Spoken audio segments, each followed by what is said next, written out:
Dan seterusnya, ini merupakan jago wushu dari negara Brunei Darussalam, iaitu Muhammad Adi Salihin bin Roslan. Juga merupakan pemenang emas untuk disiplin Nan Kuan 2 tahun lalu.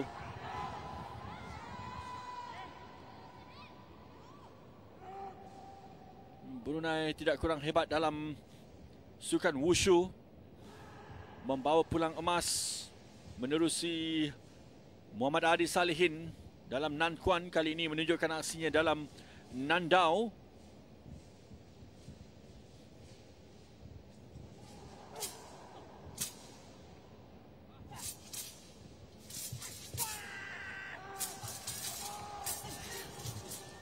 Hebat sekali.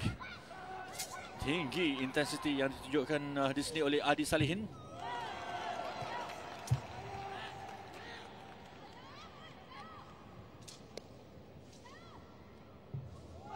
Oh, menarik. Loncatan di udara. Landing yang kemas dari Adi Salihin.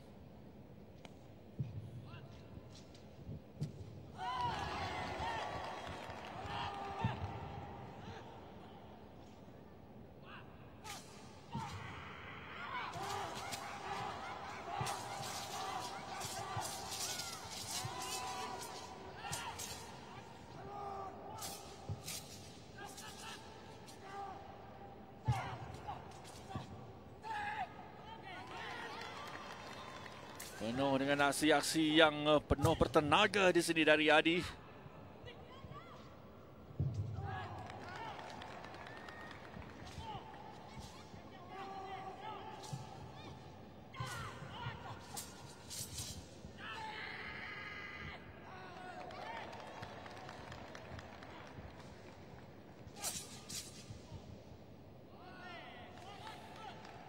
Itu dia aksi daripada Muhammad Adi Salihin bin Roslan, peserta wushu dari negara Brunei Darussalam. Disaksikan bersama oleh pengiran Jufri dari negara Brunei Darussalam.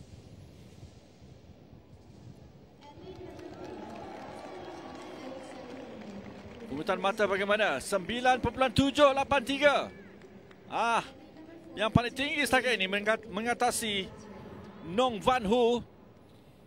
Ini kedudukan yang baik, pastinya mengembirakan kem Brunei Darussalam.